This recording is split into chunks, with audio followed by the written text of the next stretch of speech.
How should you handle the Rams receivers with Matthew Stafford's bulky back?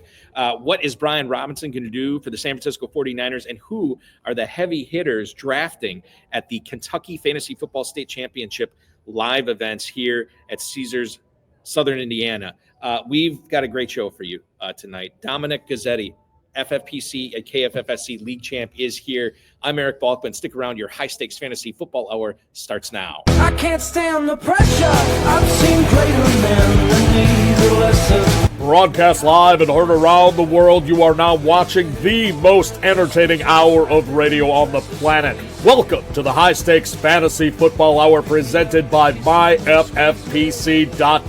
with your hosts Eric Balkman and Farrell Elliott. The High Stakes Fantasy Football Hour is your home for analysis from the best players in the world. And now, because no one else was available, here are Eric Balkman and Farrell Elliott. Solace in the scripture.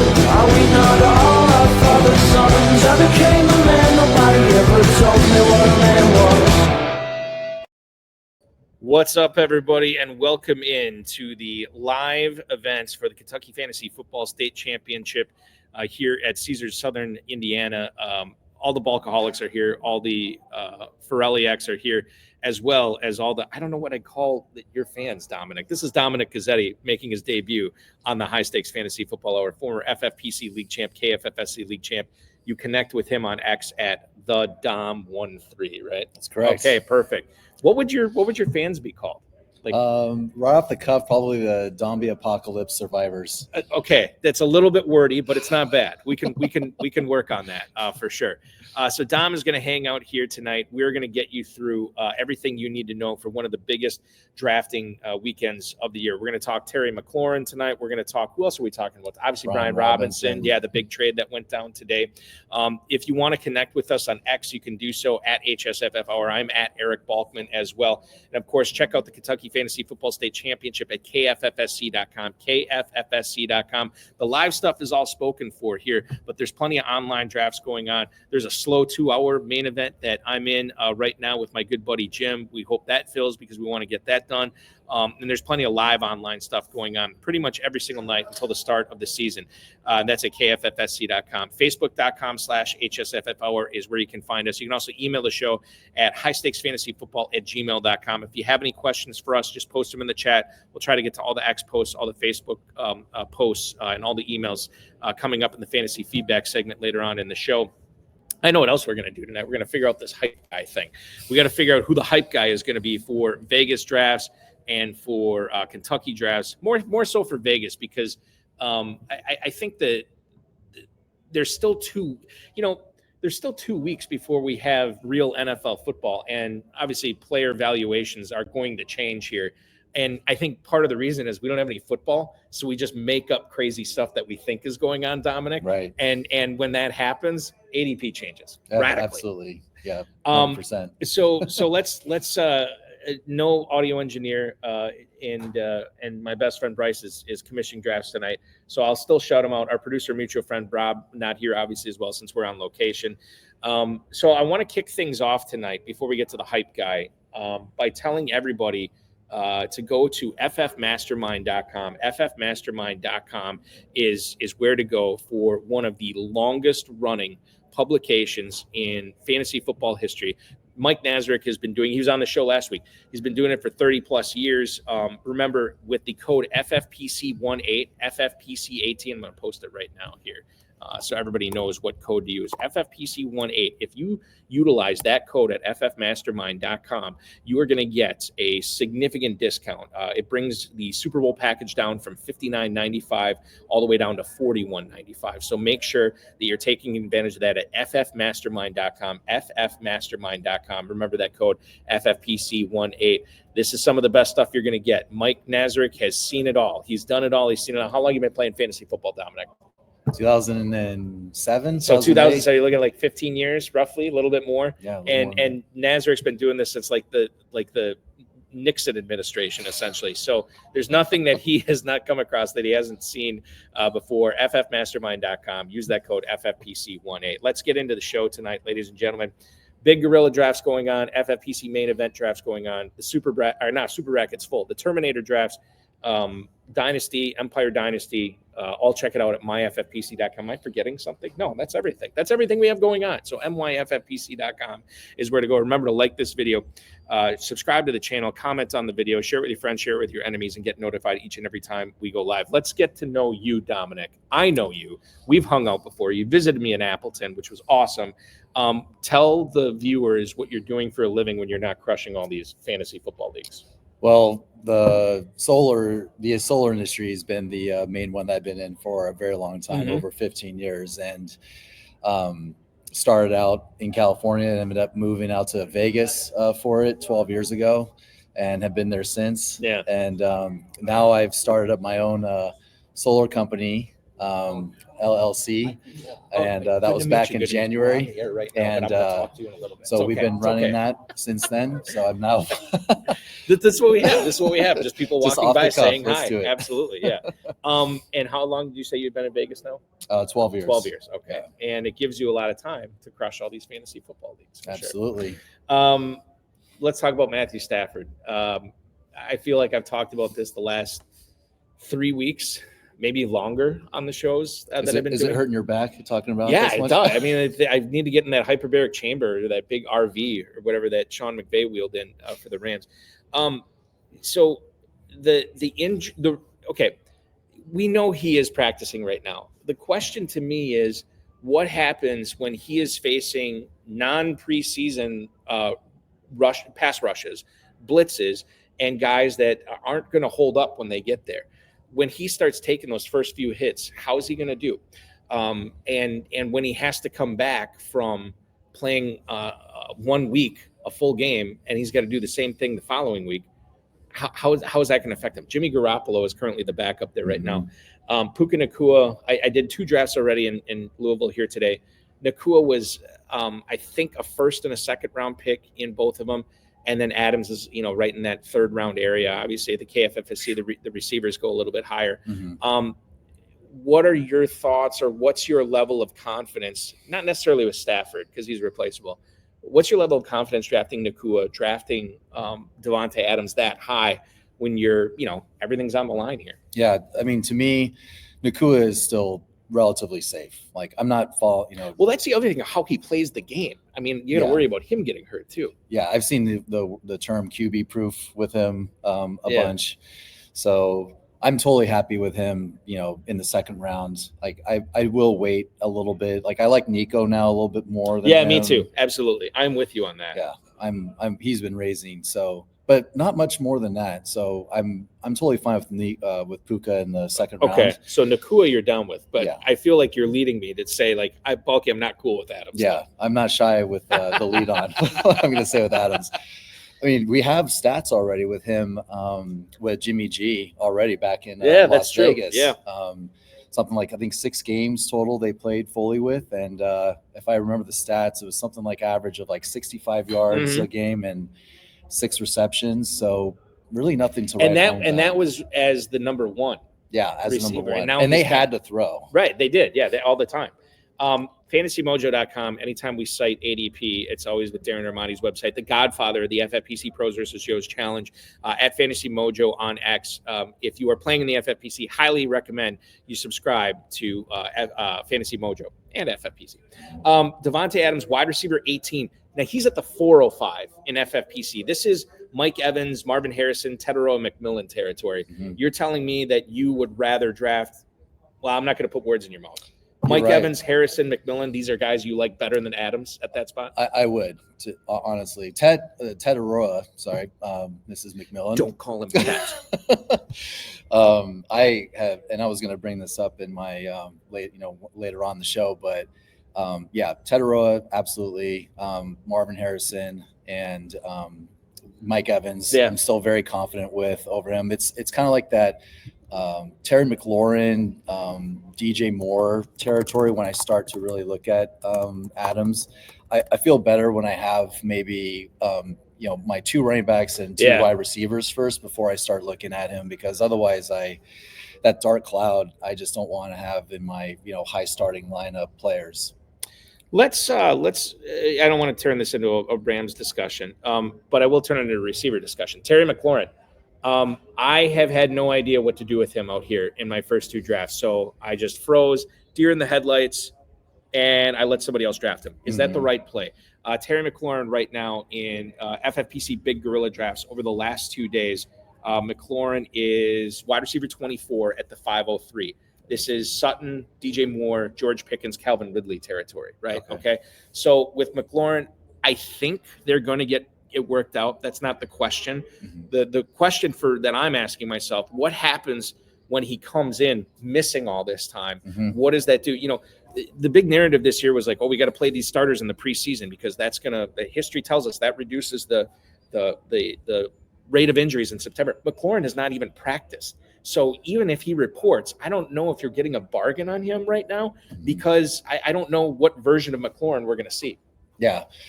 Terry to me, the missing the practice is the big thing. Yeah. Because from what I understand, when you're missing preseason training camp, that raises your injury level, once you head into, full blown and, regular season. So I have to take that into account. I don't think it is being taken into account much in the ADP, considering where he's going, 24. That's really high. So then it's an easy fade for you. Okay. Yeah. So I did make the right call. Yeah. Okay. All right. Good. No, I wouldn't say I would be avoiding him at all costs, but kind of like with Adams, I would just be making sure that he's in a comfortable area. That and like it all depends who's going around him. And I would have to go back and look. I forgot what round he went in the 2 drafts I've already done today, but I do remember he went well below ADP for McLaurin going forward. So we'll see on that. By the way, is this Justin Cotty right here? Cottle, yeah. Justin Cottle. He was actually in the he was the one I is invited that really to is that his picture right there, Dominic? Minus 100 pounds roughly in that picture. Oh, so he's bigger now? Sorry, Justin. Oh yeah. But still a stud. He's the one that he was in the best ball fantasy FFPC draft that you guys had aired. Got it. Okay. All right. Well, he's saying that now that Brian Robinson is in San Francisco, and I think this is a nice segue. We should probably talk about it. Maybe they're going to get McLaurin squared away now. We'll see. You are sporting your Niners hat. Drew Maselli, when he sees you, is just going to love you that you're wearing that. Who I met last year. He was very exactly. Happy. Yeah. Drew's a huge 49ers fan. Yeah. So Brian Robinson, the trek for him is from the nation's capital to Northern California to play for the Niners. Does he just replace Guerrero in where he's going in drafts as the backup? Is this a case of him being a stronger, strong leg bull type running back where he could save some of the wear and tear on McCaffrey? Does this hurt McCaffrey even in the slightest? You're the man with the Niners, so I'm going to check to your knowledge on this, how you think they're going to use it. And you were excited about this, very excited. Yeah, very excited this morning when I saw that trade for really not much, a 6th-round pick, yeah. Yeah, I believe he's definitely going to slide into that backup role. I think Isaac Guerrero is still hampered by his injury, and he always seems to have something too. He had it last year. Incoming Jordan Mason, he just blew it out of the water. Yeah. But yeah, Brian Robinson, I've actually been watching him from his college years, and he was one of the leaders in the FBS records. So I liked him going into the NFL. I think he's just getting a little, undervalued from the, in the NFL in general. But luckily, the Niners saw some good value. I think that he just slides in. I think that also leaves a sigh of relief from the Niners that they've got someone that's super capable in case, God forbid CMC misses time. But it also allows them, I think, if I'm thinking if I'm one of the, coaches that, hey, I can let the reins off a little bit on CMC because, if we're going to win games, we want to make the Super Bowl. So we got to let CMC, cook. So I took him in this draft at 4:00 today. Brian Robinson? No, I did not. I did not. I thought about it, but the reason I didn't take him was I had McCaffrey, and I try to increase my variance in main event drafts because I don't necessarily want my handcuffs. If McCaffrey goes down, I'm probably dead anyway. So I was grabbing other people's handcuffs. And I'm sorry, I shouldn't use that term. Other people's backup running backs. So the thing with McCaffrey, I took him at seventh overall. I feel pretty good about it. What's your level of confidence in McCaffrey drafting him in the mid-first right now? I'm fine with that. I will definitely draft those first 3 or 4 running backs that are going: Bijan, Saquon, Gibbs. I believe Genty is almost up there. Yeah. Is that right? It's weird because like sometimes he'll go in the second, Mhm. but then like I think he went like 108 in that draft. So you never know. Yeah. So I feel comfortable with him. If I want to go like a robust RB, that would probably be a good way to go if I'm drafting CMC. That way, again, if he misses time, I've got some, high tier 1, high tier 2 running backs that, are going to slide right in. But yeah, overall, I know that the re-injury risk is, above average. I think it's like 2 times the normal risk for running backs, but still, I mean, you're talking about a league winner when he's healthy. And that's the thing. It's like, and I've been saying this all offseason. I've been giving credit to Ben Gretsch from Stealing Signals. I don't know if he's the one who said it. I think he's the one. Stop thinking about what happens if your guy gets hurt. Start thinking about what happens if my guy doesn't get hurt. What happens if McCaffrey doesn't get hurt this year, which I think is pretty compelling stuff. A couple of comments in the YouTube chat I want to get to. Now, this guy, Kikor's buddy. Do you know him at all? No, I do not. Actually. Much love, guys. I was in the Big Gorilla where Ja'Cory Krosky Merritt went in the 3rd round the other day. I was commissioning that draft. No, I was commissioning a main event. No, it was a Big Gorilla where Ja'Cory Krosky Merritt. This is I'll just share this story. I don't know if I've shared it on any of my shows. But the dude asked me to stop the draft. I was commissioning it, and he had auto-picked JCM. And then I said, yeah, what do you need? And he's like, actually, my dogs were attacking the mailman outside, and I had to stop them. But I was going to take Krosky Merritt anyway. Just let's resume. I'm like, okay. He's like, yeah, I'll just take him a little bit earlier. So we did. And then look at this from Justin Cottle. Truly bang Niner gang now with Bijan or with Brian Robinson and Ricky Pearsall, the 2 guys who were shot prior to their rookie years, headed up by, of course, Glock Purdy, who I drafted tonight as well too. Oh, so nice. Okay, we talked about McCaffrey. I know who we wanted to talk about here. As Team Porkies comes by, Oinky, do you guys want to come on? Come be on the show. Sure. All right, pop around behind us. You got to pop because we have the camera going out this way. So I just drafted with these 2 yokels right here, Scott Christian right here, James Hicks here, going crazy with the oinker. No wasted oinks every time they made a pick. Sometimes when I made a pick, although you guys, like I said, you shouldn't have oinked when I took Kareem Hunt. Nothing to be proud of, people. When you take Kareem Hunt, that is not something to be proud of. And you guys are going to be drafting. You're taking the night off tonight and drafting tomorrow morning, right? Drafting tomorrow morning. Team Porky's a staple of the Kentucky Fantasy Football live events here. Anything you want to say on the air? Any fantasy advice, Scott, that you can give the viewers? Draft, have fun, and take the players you want. Get your guys, aka, right, James? Get your guys. Get your guys. All right, guys, we appreciate it. Yeah, thank you so much for swinging on by. Team Porky's hanging out with us tonight, too. Drafting with those guys all weekend. It's always fun. Quinshon Judkins. I don't know how we go from oinking pigs to Quinshon Judkins, but that's the segue that we're going with tonight. You guys approve? Good segue? Yeah, that's 100% true.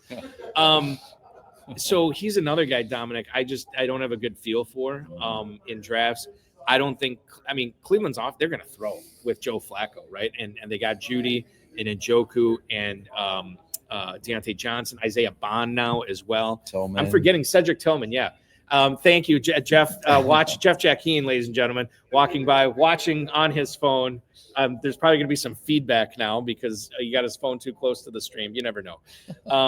So anyway, how do you handle a guy like him? Super talented, also super unsigned right now. Yes, not good. I mean, so he's another avoid. I think that was a pretty basic, obvious answer there. I'm not always just avoiding someone at all costs. There's maybe just a few that I just don't do at their ADP. But, Quinshon, Cleveland pretty much was saying something when they drafted both him and Dylan Sampson and saying that, hey, we're going to be pounding the rock, like playing close to the chest, making these close games, good defense. But, with all this now, Quinshon's going to, if he gets signed, and this is going to be like a long ramp up period, because again, no practice, high injury risk if he's going to, start out, week 1, if he gets signed. So yeah, with Flacco being named the starter, I'm really, now looking at some of those pass catchers on the Browns if I'm going there. But QJ, I would still draft. Again, I'm waiting until my full lineup gets drafted before, he's a wait and see. He's a long ramp. He's running back 38, so he's not even Yeah. been drafted as a top 3 running back right now in the FFPC Big Gorilla. 9-11 is where he's going. Mhm. But dude, he's going ahead of Braylon Allen. He's going ahead of Trey Benson, Tank Bigsby. I'd rather have all 3 of those guys over Judkins right now. You look at other positions, Jaden Reed, Josh Downs, Chris Godwin. I think I'd rather draft all 3 of those guys over Judkins at this. I mean, all these guys are signed. Mhm. Judkins is not. Right. And we don't know if there's any end in sight.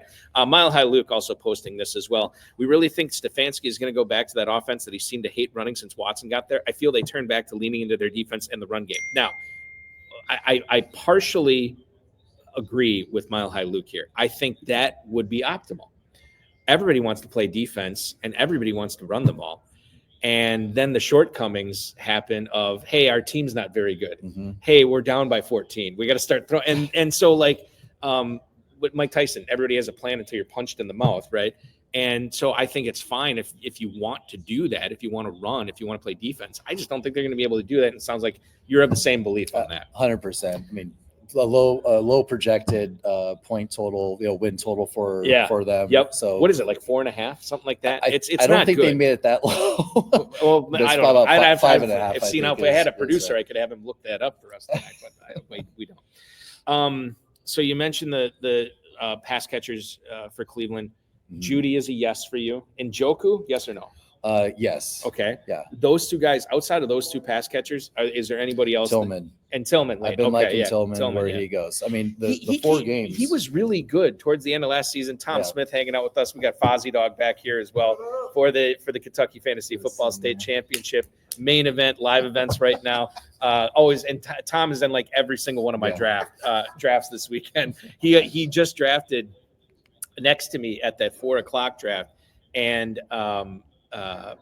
took Jahmyr Gibbs at 6, and I had the 7 pick. Oh, of course. So it just felt. I was waiting for a sniping story. Well, it kind of was, but I mean, like That's late. Dude, Gibbs falling to the 6. It was a pipe dream for me to hit him anyway.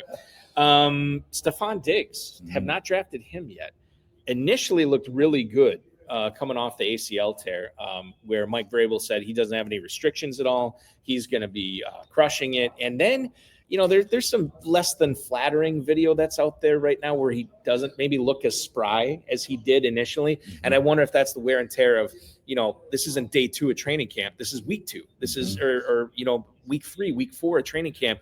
And then that gives me a little bit of pause when you talk about drafting Diggs. Now, right now, his ADP in the FFPC Big Gorilla is sitting at wide receiver 41 at the 7-11.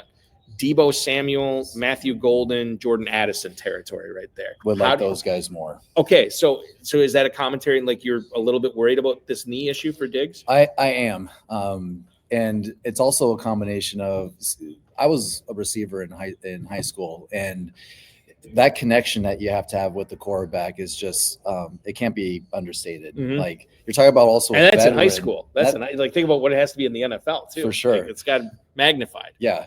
When you have a vet like Stephon Diggs that's been in the league for so many years now, combined with like 10, right? Has he been something like that? Yeah, I think it's crazy to think about. We are old. If you are watching this, you're probably old as well. If you remember Diggs now being 10 years in the league. Anyway, keep going. Justin Diggs was hanging out with Cardi B too long in the offseason. Right, yeah. I forgot to mention that. And listen, I would too if I had the opportunity. And the other thing too, and I'll let you finish your thought. Demario Douglas is there. Mm-hmm. They drafted Kyle Williams as well, and I drafted Hunter Henry, who is going to catch 50, 60 passes this year again as well. Yeah, and going super late, I'm sure. Right, but the whole point is like we talk about Diggs' knee, but there's also the issue of these other guys around him as well that are going to want targets, that are going to need targets. He is going to be 32. Stephon Diggs is going to be 32 this November. Right.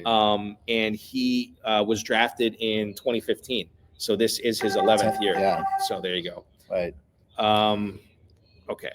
So Diggs, we have covered. You do not like Diggs this year.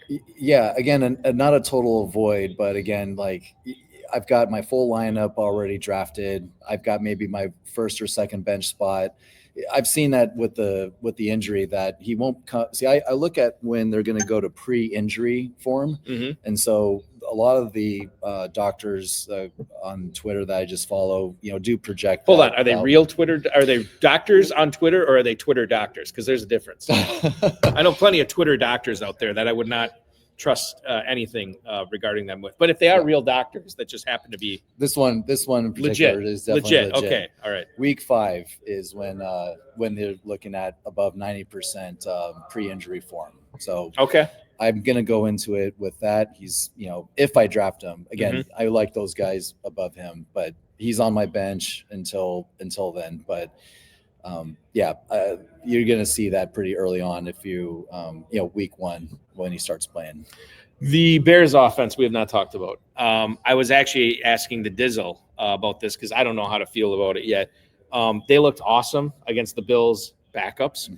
And I think there is a palpable energy with people wanting to draft Caleb Williams, Luther Burden, Rome Odunze, DJ Moore, DeAndre Swift, Colston Loveland, Cole Kmet, Walter Payton. The list goes on and on. I also think there's going to be some growing pains with this offense. I don't think what we saw against Buffalo is going to be the usual. I think that there are going to be games where we're like, I thought Ben Johnson was a genius, and maybe he is, but geniuses can't come out and crush it every single game. Right. So I think that what I'm dancing around here is how you feel about the Bears offense, how you plan to attack it this weekend in drafts. And that goes for any of the players. Right. I was really low on Rome, almost to the point where he was a total avoid, considering the guys around him that I was drafting. Okay, so why was he a total avoid then? Like just other guys that were going there you like better? Correct. So you weren't avoiding him. You just found guys that this guy is going at the same spot. I just happen to. Okay. I get it. That's definitely more like it. But I've been a lot higher now on Rome. I like what Ben Johnson's saying when he's when he's being interviewed. I like the fact that it's a better head coach even though he hasn't been a head coach before, that anything that better offensive mind, totally. For sure. Yeah. He said some things that have kind of sparked some fire underneath some butts over there. So it's really relying on Caleb and how much trust you have in him getting to that point where he can lift those receivers to where they are fantasy stardom. Yeah. If there's Cole Kmet, I have been taking in Kentucky best ball drafts as my third tight end. I have not taken him. I don't plan on taking him as a backup tight end here. Wyatt Farrell's calling me. Farrell, why are you calling me right now? Do you know we're on the air? He wants on. Maybe he does. Should we put him on right now? Yeah, why not? Okay, hold on. Here it is. Hey, Farrell, you know we're doing the show right now, right? No, I don't. See you. Okay. That's the Farrell Elliott we know and love. Okay, so if there's one guy I am not interested in drafting this weekend, DJ Moore. I will take Luther. I took Luther Burden in that 4:00 draft. I would take Rome Odunze at cost. DJ Moore gives me the willies. There's talk about Odunze could be the number one. There's talk that Burden might have this late season surge where he comes on in the second half of the year and really becomes that wide receiver one. Remember, he's primarily going to be playing in the slot, and that's where Amon-Ra St. Brown was. And I'm not going to compare the two, right? But I just kind of did. So you have that. I'm fine with Colston Loveland. When you get that kind of real NFL draft capital, the chances are you're going to be a pretty good pro. I'm a little bit worried about him getting off to a slow start because of the injury, because he's a rookie. But Moore is the guy, man. Like I don't hear, I hear about the attitude stuff. I hear that the stuff that comes out of Ben Johnson's mouth is really positive when it comes to Burden and Odunze. And I'm not getting that same feeling with Moore. I'm not hearing the same things with him. He's the one fade I have for the Bears this year. 100%. I'm in total agreement there. So we are of one mind there. Let's go to the next point here. I'm going to skip listener emails. Sorry, listeners, because it's already half past the hour and we have so much more to get to. Let's get to this. A player or players that you are looking to get on a bunch of teams this weekend, Mhm. and then a player or players that you can tell me right now, I guarantee you, Balky, this guy will not be on any of my teams, or these guys will not be on any of my teams this year. Right. And I'm happy I sent out this YouTube link to all of my fantasy leagues that I'm in. So they're going to know, hey, at the end of every show, share with your friends, share with your enemies, right? Share with your enemies. I followed specifically. suit. I did that. But yeah, one guy is Ricky Pearsall, and I'm not That saying you like or homerism. don't like. That I you like. Okay, Yeah. Good. Then we're of one mind here. That's another. I drafted him at 1:00 today. I feel really good about it. Congratulations. Thank you. Thank you. Looking at a league winner right there. Why why is it? I mean, obviously everybody's gonna be like, well, yeah, sure, the guy in the 49ers hat is going to talk up Pearsall. Specifically, what do you like about him and his fantasy prospects this year? Where he's going in drafts still, which is just a crime in my opinion. A crime. That is bold talk. I'm looking it up right now as far as where he's going in the FFPC Big Gorilla tournament. Oh, the Big Gorilla. Okay. Yeah, I got the Big Gorilla data is what I have on Fantasy Mojo over the last couple of days right now. So Pearsall has an ADP, and actually I'll tell you his high point and his late point too in drafts. Gone as high as 501, gone as late as 709. Oh, okay. Settling in at 606. Okay. That's not criminal. That is not criminal. Okay. Not criminal. With I guess the drafts I have been in have seen him go filled with draft criminals, but not here at the Kentucky Fantasy Football State Championship or the FFPC Big Gorilla. Yeah. So I'm happy there. It's a cost thing. It's a draft cost thing. And obviously talent and role plays a big part in this too. And the wide receiver room in general, just being, just have question marks. Juwan Jennings, having displeasure. Is that a real calf injury? Or is that a hold-in calf injury? I do not know. Niners alone just have the curtains up all the time on what's actually happening. But just the simple fact that he's not practicing again, just he's not getting into that football shape. We saw what Ricky Pearsall could do last year in those 2 or 3 games when he just exploded. So we know what he's capable of. So I'm definitely trying to get him where he's going. I'm happy to see that his ADP went up. I know it's kind of weird to say, but he's wide receiver 33. So he's sort of like a back end third wide receiver right now for people. So yeah, I mean, there's you can make a lot worse picks in the 6th round than Ricky Pearsall in the FFPC Big Gorilla right now. 100%. That's a guy you like. That's a guy that I like for sure. You already said you don't like DJ Moore. Who's another guy you don't like this year? That I don't like. And I will take a little hat tip to Tedroa McMillan. I was drafting him at least a round above his ADP. I think he's just going to be a smash for the Panthers. Obvious number 1. This is why we can't not sit in the same draft next to each other, because you and I are of the same mind on Tedroa McMillan too. Another guy I just drafted. I took him. Actually, I might have reached on him, but I took him in the 3rd round of this main event in Kentucky, and I started off with McCaffrey, McConkey, and McMillan. And I did a version of that. Round? Yeah.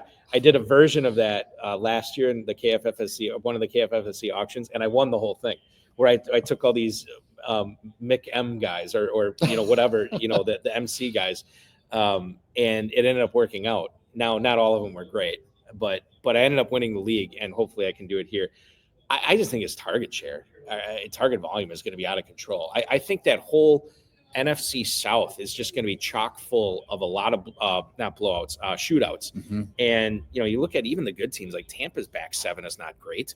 New Orleans, we already know the story with them. They can't defend, they can't score. Carolina, I think I was expecting them to utilize a lot of draft capital on their defense, and that didn't happen. They went to the offense, so the offense is even better this year. Right. And then who's the other team? Oh, Atlanta, which is a team built Tampa, for shootouts. I think that like if there is one division in pro football that I'm going to have the most players on, it's probably going to be the NFC South this year. So McMillan is another guy you like. That's right. Okay. To what I don't like. Breece Hall. I mean, that's probably not an uncommon take, but I will not have him on any of my teams now going forward, especially where he's going. JJ Zachariason wrote about this in a recent late round email that I read, and I'm going to bring this up right now because I think on the surface I agree with you. Running back 18 at the 407 right now, which is high, but if he is going to be getting because Braylon Allen was never a big time pass catcher. If he's going to get a lot of the passes, Isaiah Davis is dinged up right now. There's value in that. And I'm thinking through this out loud right now, whether I would take him in the 4th round. And I guess the first thing I think of is the offense. Quarterback's Justin Fields, where he will look for his first read and then run. And I don't think Breece Hall is going to be the first read on a lot of plays. It's like, hey, let's scheme this to Garrett Wilson. Let's scheme this to Mason Taylor. And if it's not there, he's just going to run, 8, 10, 12 times a game or whatever. Mm-hmm. So maybe you are right. Maybe Breece Hall, even at that's not low enough. You could be right on this, Dom. And you kind of said you can kind of say the same thing that we had said about Cleveland. Just, the want is to run it, especially you have Breece Hall's a talented running back. Super talented. And, Braylon Allen has been talked up by the current coaching staff. Again, you have to keep in mind that this is a new coaching staff that came in after Breece Hall was drafted with the old coaching staff. You have a plan until they get hit in the mouth. They're going to try to, they want to win games, maybe. Mm-hmm. You'd want to think that. So Aaron Glenn wants to win games. Yeah, for sure. I mean, that guy is totally serious about it. So anybody who works for Dan Campbell, I would kind of trust them to go to, like, not even making light of it. I would trust them to, like, go to war and fight for me. Like, fight. That's the I don't think I remember lead the charge. Yeah, lead the charge. Like, I remember Deuce Staley in Hard Knocks when the lines were on Hard Knocks a few years ago. And I'm like, this guy I don't view him as a very good coach or very intelligent individual. Mm-hmm. But at the same time, nobody had the passion that Deuce Staley did. And I think Dan Campbell gets these firecrackers, these guys in here that really light fires. And Aaron Glenn's one of them. Mm-hmm. And so, he's going to – I thought it was super bold of him to, like, say – basically not even give Aaron Rodgers a chance to, like, let's sit down, let's talk about this. Aaron Glenn's like, nah, we're moving on, brah. You're not going to be here. Yeah. And Aaron Rodgers even alluded that a little bit as well. Yeah. Okay. Any more players that you're down on besides Breece Hall that you want to mention? No, that was pretty. That was a big one. Okay, one, yeah. That's fine because we got to fly here. Yeah. We only got 23 minutes left in the show now. Washington. We talked about Brian Robinson going to San Francisco. Let's talk about the fallout in DC. Dan Quinn was asked by Ben Standig, I think it was Ben Standig from The Athletic, about who's going to handle short yardage, who's going to handle goal line. And he said Chris Rodriguez Jr. is likely to. And obviously with Brian Robinson there, not anymore. That makes sense. Ja'Cory Krosky-Merritt is, like, I think anytime anybody sits down to any of these drafts out here, like the name that is always going to raise the eyebrows, like, well, who's taking him? Like, who's going to be the guy taking JCM here first?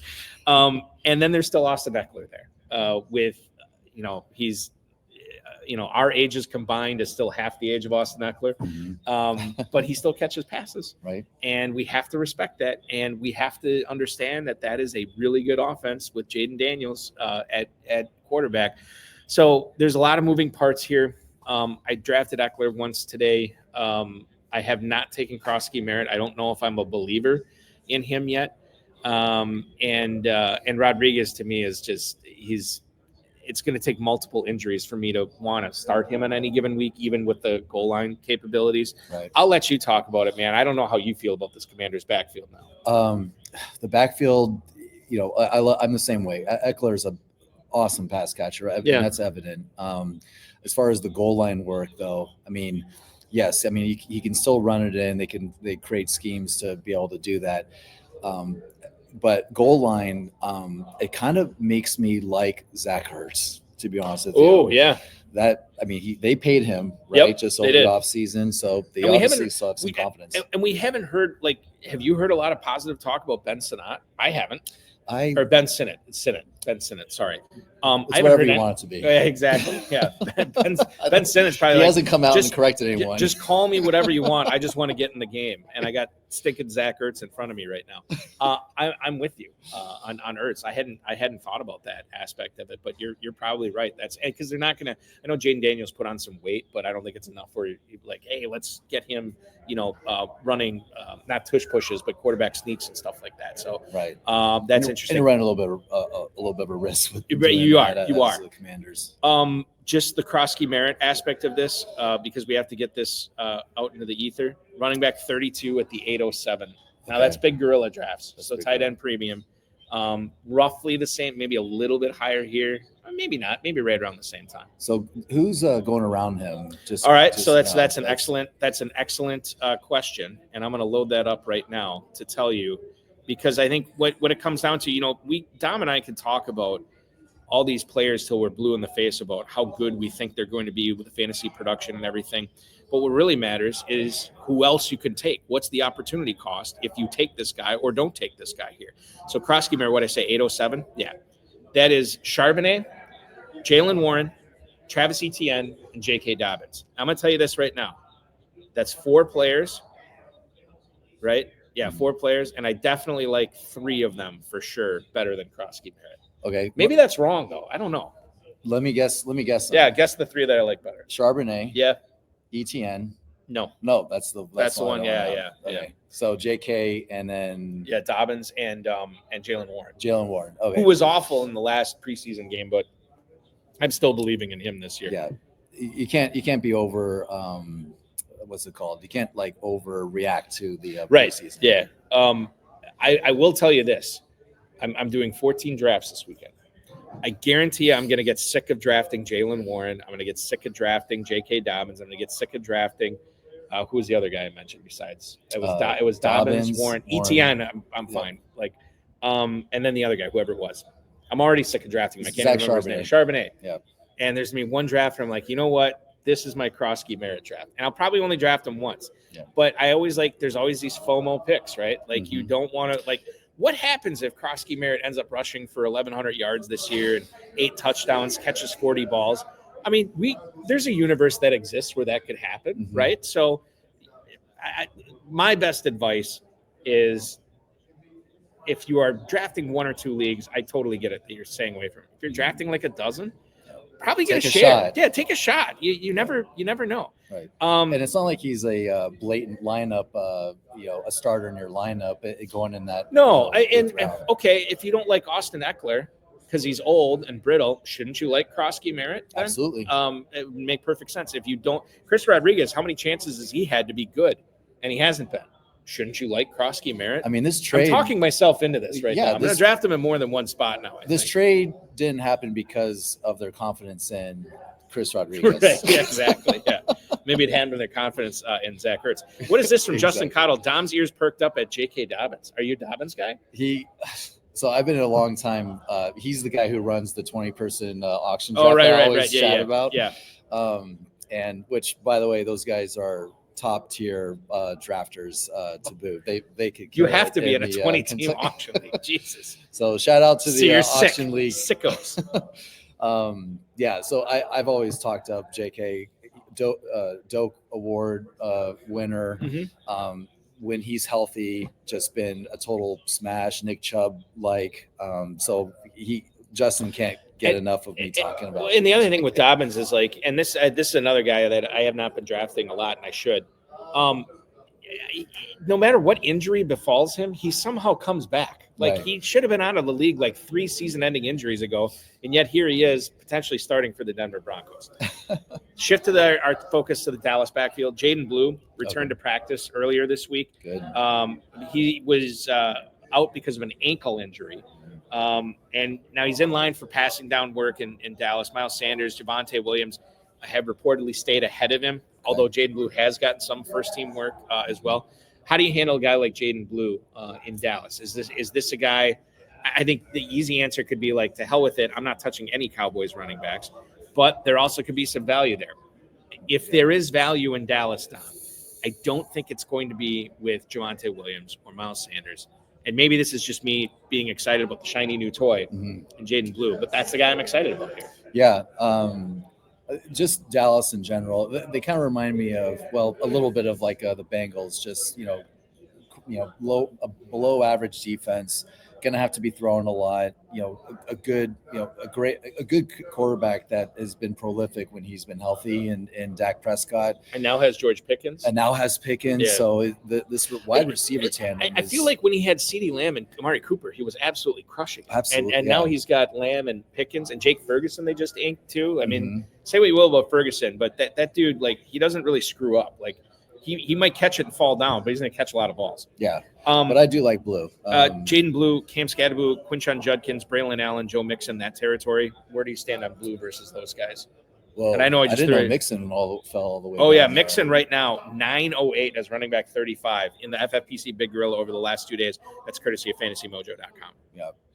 Probably Mixon would be the one that I would pick up. Again, Mixon over Blue? Yeah. Okay, see, now we can disagree because I would take Blue over Mixon. You wouldn't take Blue.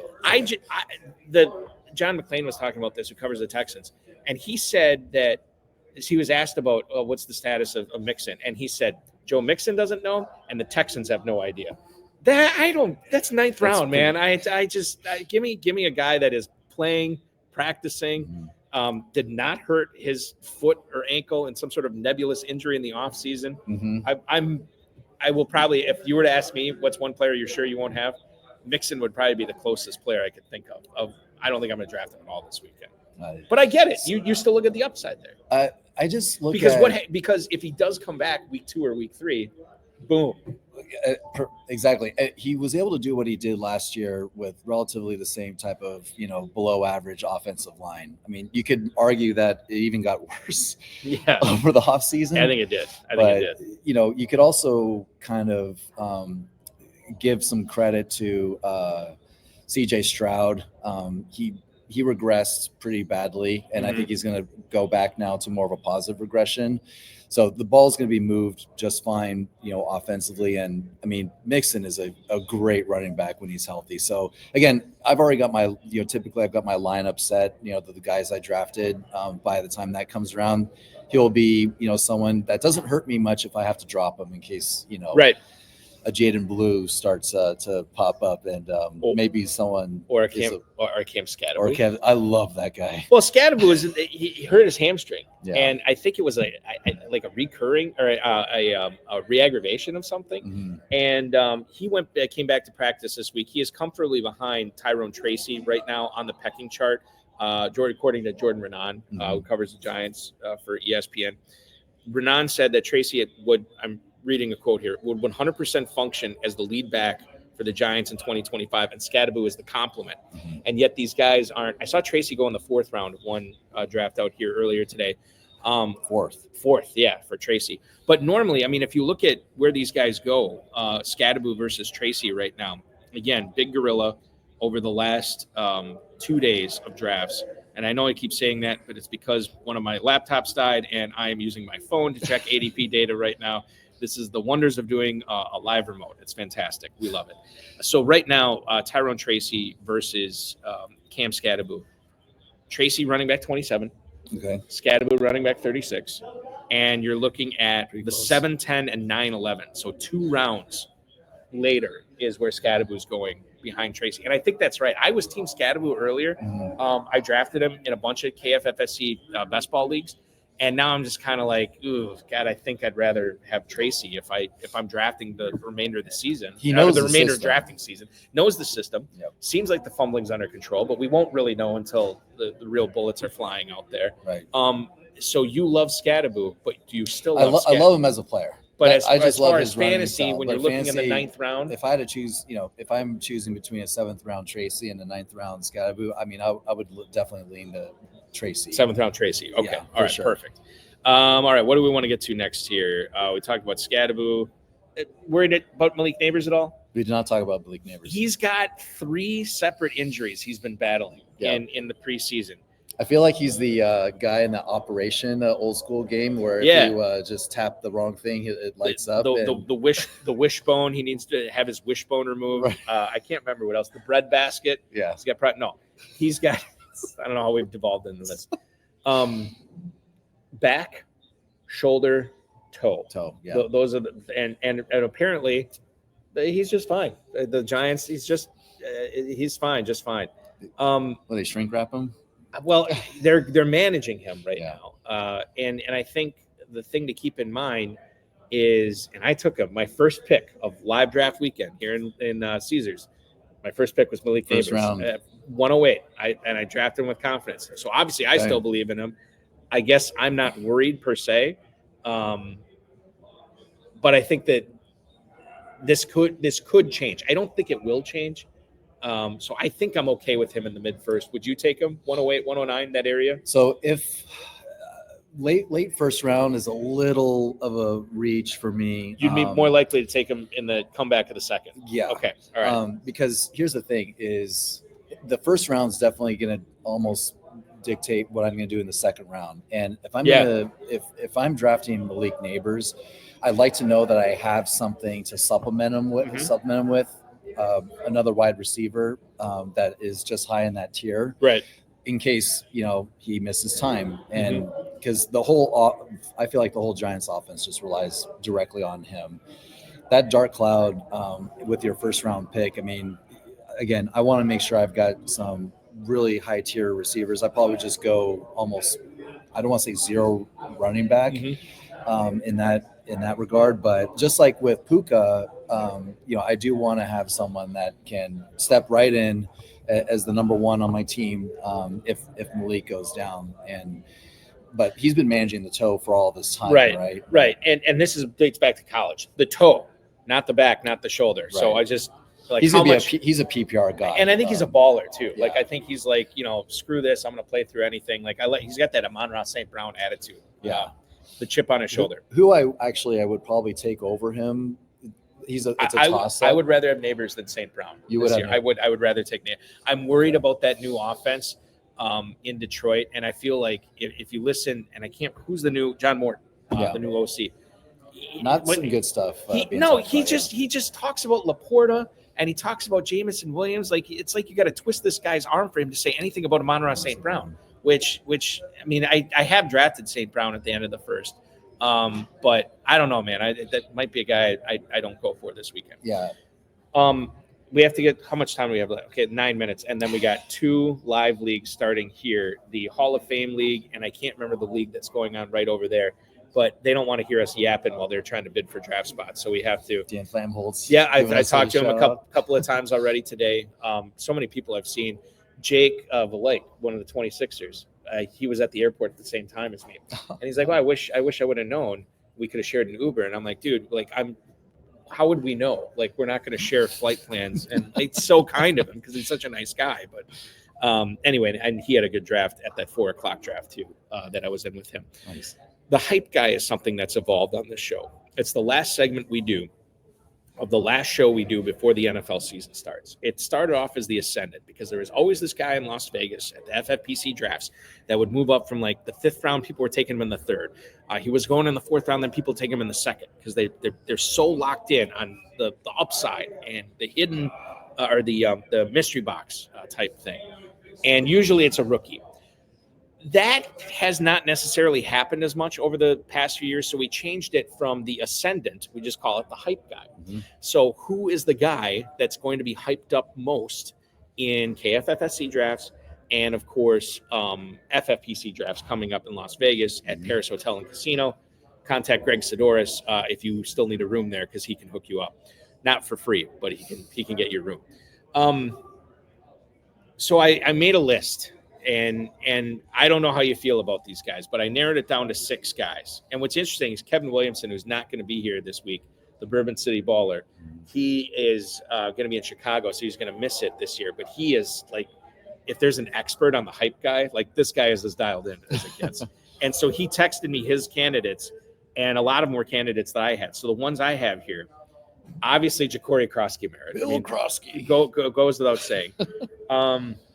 Omarion Hampton, Travion Henderson, George Pickens, Jamison Williams, and Xavier Worthy.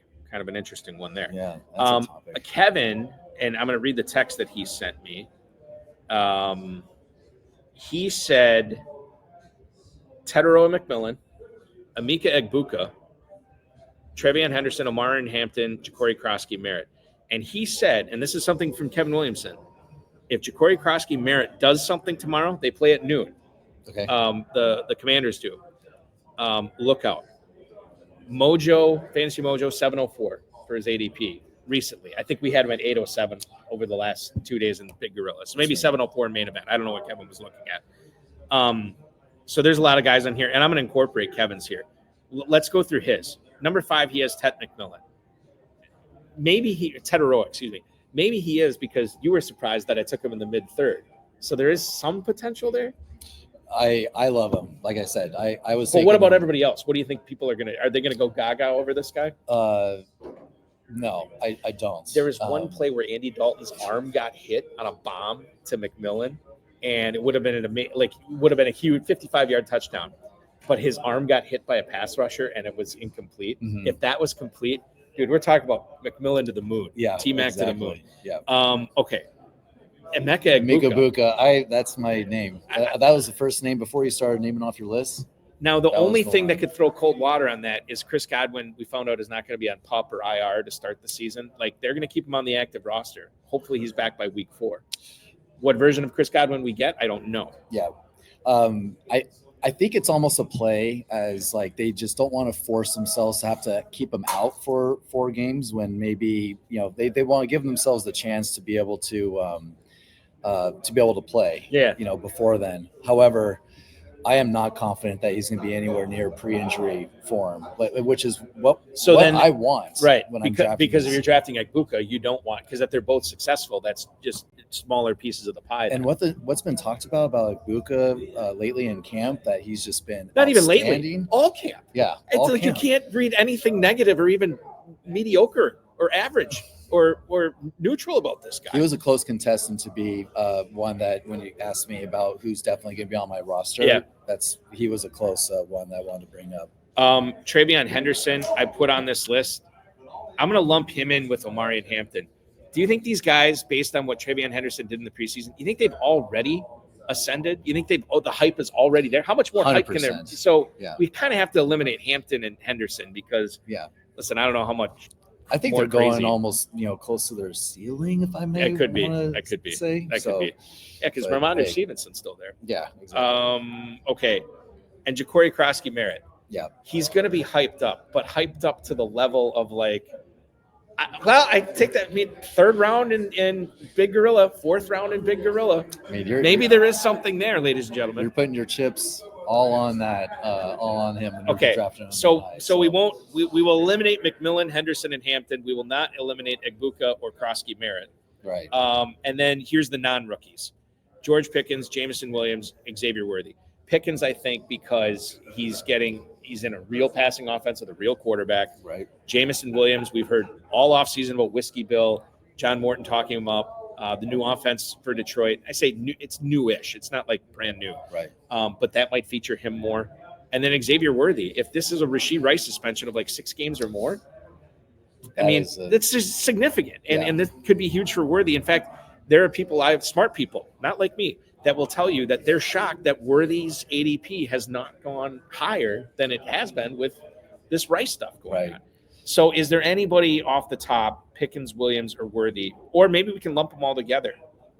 Do you think their hype will match or exceed Egbuka or Krosky-Merritt? Oh, exceed. Meet or exceed. Oh, meet or exceed. Because if it's lower, then we eliminate it. Right. Pickens, I feel very confident in, just like you said, improved Okay. offense. All right. They're going to be throwing Right. a ton. And I wouldn't say Jameson, he's already going high enough. Pickens, by the way, just before you go on, 504. 504. Okay. And he's gone as high as the 405. I don't know if he gets, well, I guess he could go higher. He's wide receiver 25 right now. So I mean, there's something there. Okay. You There's said a shred of space for him to start. So then let's just eliminate him because he just can't go up anymore. All right. Jamison Williams, though, 509. Gone as high as the 406. He's Man, wide receiver 27. I've been torn on him. I mean, you made a case about the new offensive coordinator, having some I don't want to say grumblings, but well, just like stuff that he's with- mentioned about, like, hey, we love this guy. I think he's going to be big this year. Reading between the lines a little bit. Right. Anyway, Jamison Williams. Tough for me to get on board, with the other guys that are going around him. I mean, It doesn't like, let's not worry about that. Let's just talk about the likelihood that they'll go that this guy is going to, not to the moon, but significantly up. People are like, I got to get me some Jamison Williams when we get to Paris and Las Vegas. Yeah, I think with the high stakes fantasy football contestants, definitely higher than what the early 5th round, I think you were saying. Yeah. Okay. Yeah. Well, no, contested. 504 was Pickens. 509 was Jameson Williams. Then same. Okay. Same. So we'll seven keep there. him in there, and then Xavier Xavier Worthy, Worthy. 409. That's a little rich. Yeah, it's a little rich, and who's going to be going crazy on him? So okay, let's throw him out. Let's throw him out. So here's what we got: we got Jameson Williams, we got Ja'Cory Krosky-Merritt, and we got Emeka Emeka. Egbuka. I think I always lean into the guest for this every year, and in the interest of it being already 8 p.m. here, and they're getting the bidding going for the draft slots, I'm going to defer to you. I think you want to make this year's hype guy, and I think it's a good choice. I think it is Emeka Egbuka. You named it. All right, Emeka Egbuka. Emeka There you go, Egbuka. Kevin Williamson. You heard it here first. And I the think guy and by the way, Kevin had Egbuka 4th on his list. Oh wow. Okay. But we're moving him up to 1st. Yeah. So there you go. And I think, if I may say, first off, shout out to all my family and friends that have joined up in this live show. I was honored and excited to be He's the man. invited on this. Man right here.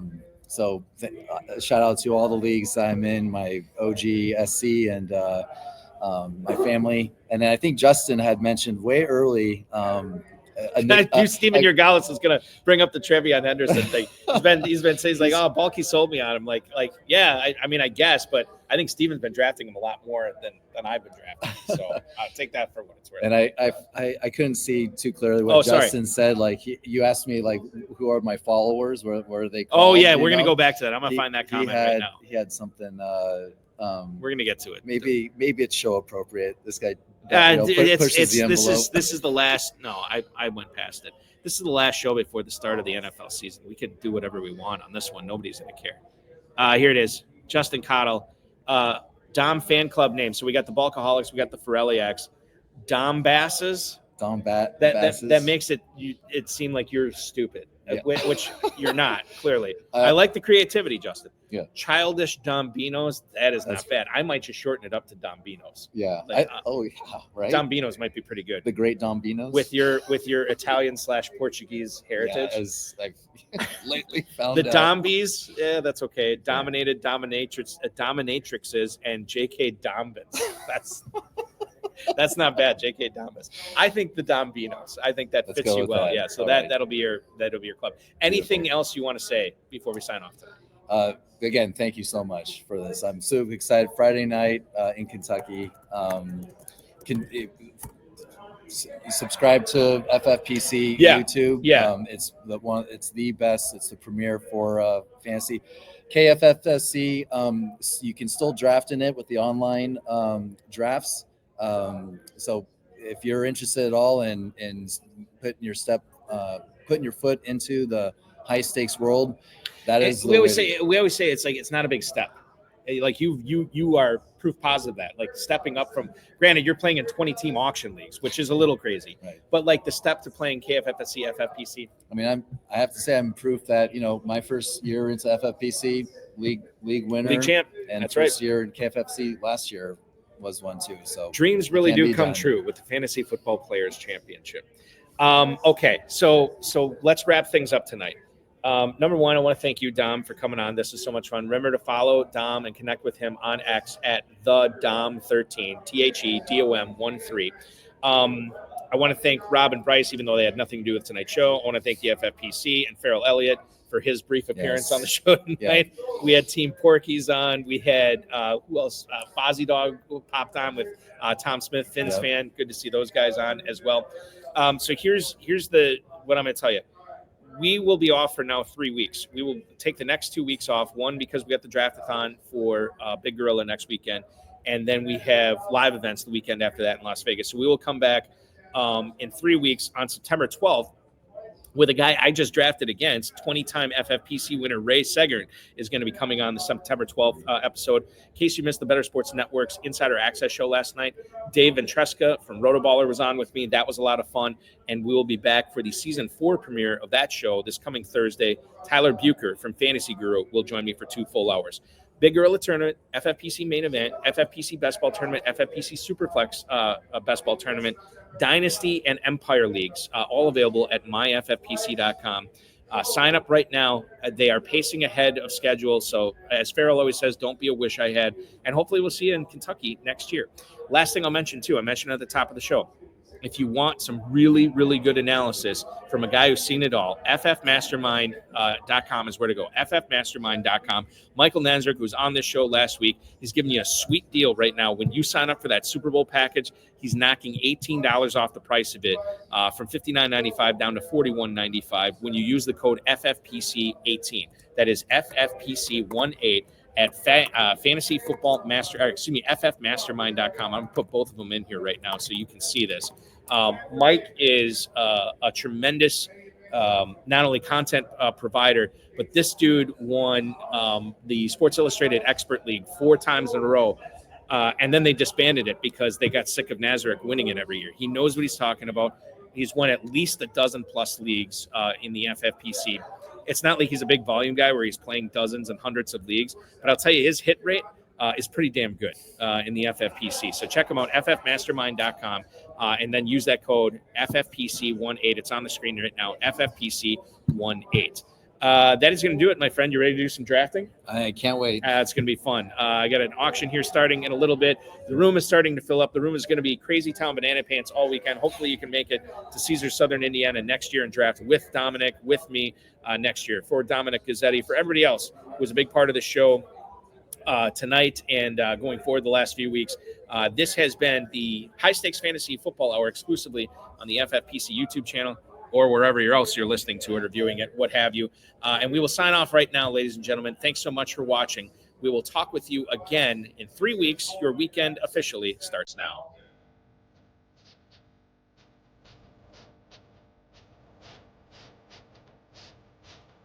This has been another episode of the High Stakes Fantasy Football Hour presented by myffpc.com.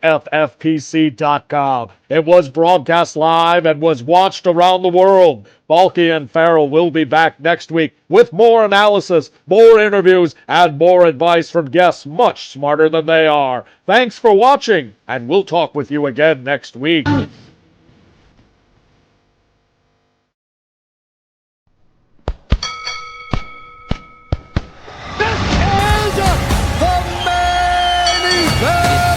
Event draft season. A main event team on FFPC $2,000 entry team.